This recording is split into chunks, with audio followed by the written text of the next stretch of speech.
Hey guys, welcome to my channel. Like always, I'm Brian. And as you can see right there, I got me a Steam controller. So today I'm going to be doing an unboxing. I'm going to be playing with it a little bit, testing it out. I'm going to get back with you guys about my idea of how well it worked and stuff like that. And today I'm going to also be doing it Chanley style.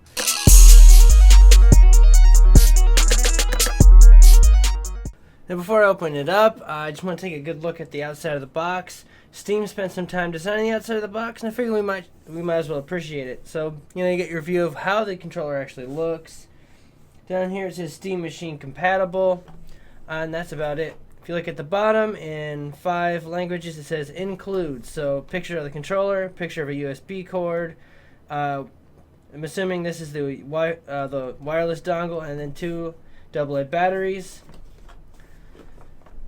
The top, not really much information about that, just Valve Corporation's location in America and the EU. And then we have the back.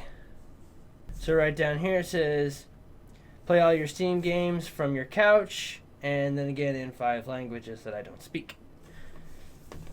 Kind of looks like a shoebox, actually.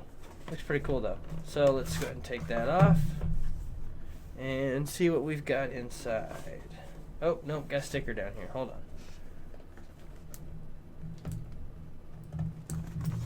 Alright, so there's the sticker. And bam, there's the controller. That is interesting. 2 batteries, like it said. USB dongle, which is a lot bigger than I expected it to be. Most USB dongles, including Bluetooth and wireless, like keyboards and stuff, come with much smaller dongles. And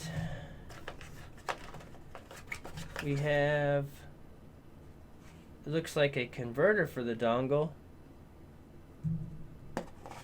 Quick start guide. Steam controller product guide. And then we got another guy hidden back here. That just pulls straight out. Alright. Oh. And then I'm assuming this is the charger. Oh no, I guess it wouldn't be a charger, would it? Yeah, it could be, because you could probably charge this up wirelessly, or have the dongle plugged in an easy access location. So if you want to move your controller around, you can. Oh, that's interesting. These are actually buttons, so that probably plays some kind of. I really like the way that you hold this. It's a lot different than an Xbox controller.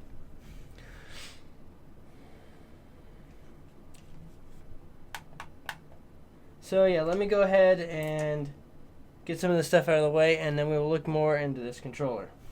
I can tell just by looking at the outside of it that Steam really put a lot of thought into this. Like I said earlier, I don't know if this is one big button. I'm assuming it is for like left click, right click.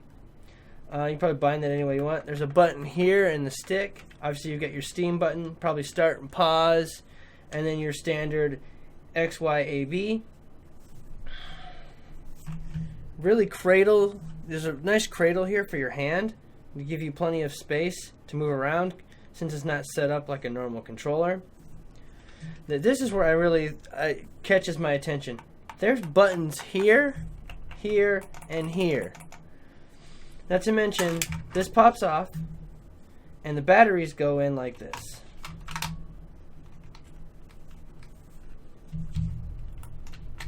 And that's pretty hard to put in.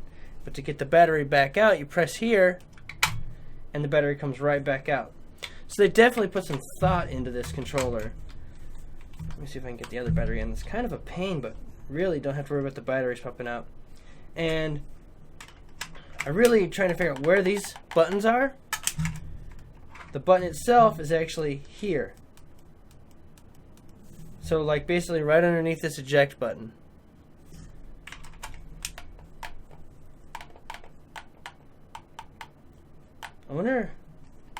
I kind of wonder if you press both at the same time, if that's one, if that's. So there's a lot of speculation about how this is going to work, and I'm really curious to see. Oh, I turned it on. That was a pretty cool noise. It kind of sounded like Zelda when you turned it on. Alright, is there an off button? Guess not. Alright.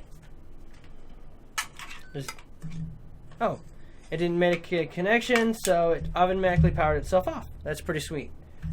I'm going to finish hooking this up, and I'll get back to you guys. I went ahead and I set this up so that if I need to, and I want to take the controller elsewhere, all I have to do is unplug the dongle and take it with me.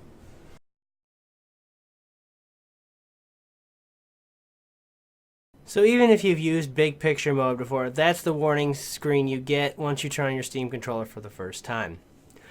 Now honestly, I really like the controller, but the biggest problem is the learning curve.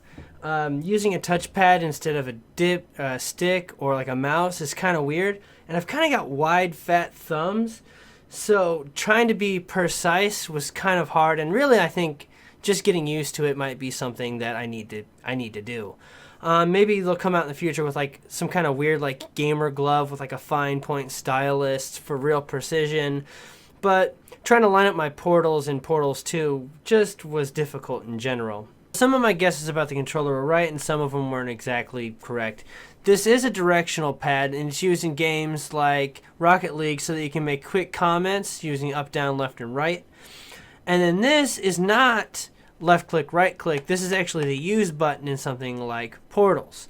But when I was playing Diablo, this was your left click, right click, and this can easily replace your mouse. Like I left my mouse on the charger and I was using it on my desktop and using it to click on things and browse the web, which was actually pretty cool. Over the past, I don't know, 10 years, controllers really haven't changed very much. They're pretty centered, they've got trigger buttons, bumpers, and they try to, keep everything close to your fingers so you don't have to reach very far like you would on a keyboard if you're playing an MMO.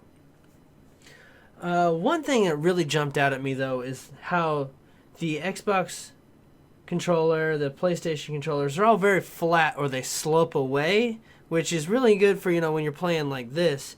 But the Steam controller actually swoops up to kind of change the way your hand cradles the controller and makes it easier to use the touchpad, and just overall I just felt like it upped my game. Now I used I used Rocket League, Portals 2, and I actually played a little bit of Diablo 3 with this controller to test it out. And there's plenty of other things that I want to try out as well, because it says it supports up to 1,000 Steam games, and if you bind it right, I'm pretty sure you could use just about any game, since Diablo 3 is not a Steam game. I noticed a huge difference in Rocket League. It took me from being a novice to feeling like a pro. I did things in the game that I was never able to accomplish accurately, and it just I played a game where we scored like 12-0, and it was pretty awesome. I've actually got that on my Twitch links if you guys want to go check that out on my Twitch channel. Now the big thing I noticed too while playing the controllers, when you're using the touchpad, it makes an audible sound.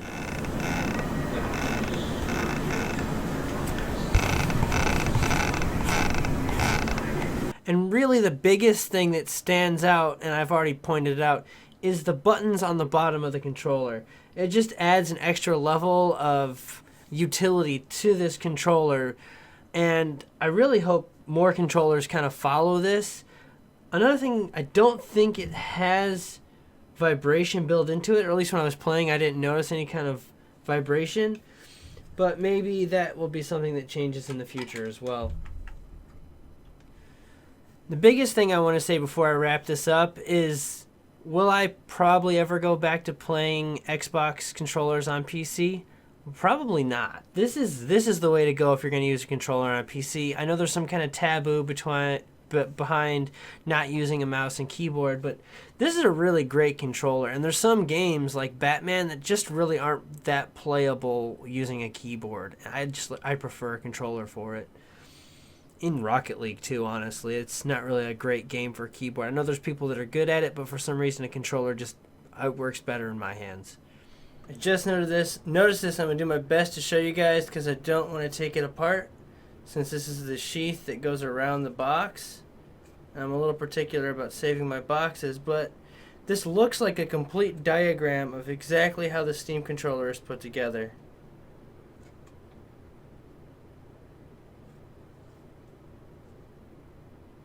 So guys, I hope this video was kind of informative and interesting for you. If you liked what you saw, give me a thumbs up. If you didn't, obviously thumbs down, but leave a comment in the comments below. Let me know what you think. If you have any questions, feel free to ask them. I respond as fast as I possibly can. I also have a bunch of social media in the description, so if you guys want to click on those and follow me there and, you know, conversate and do whatever you want there too, that would really be appreciated, and it would help me advance what I'm already doing now. Once again, thanks for checking out my video, and this was the Steam controller unboxing and demo, done Chanley style.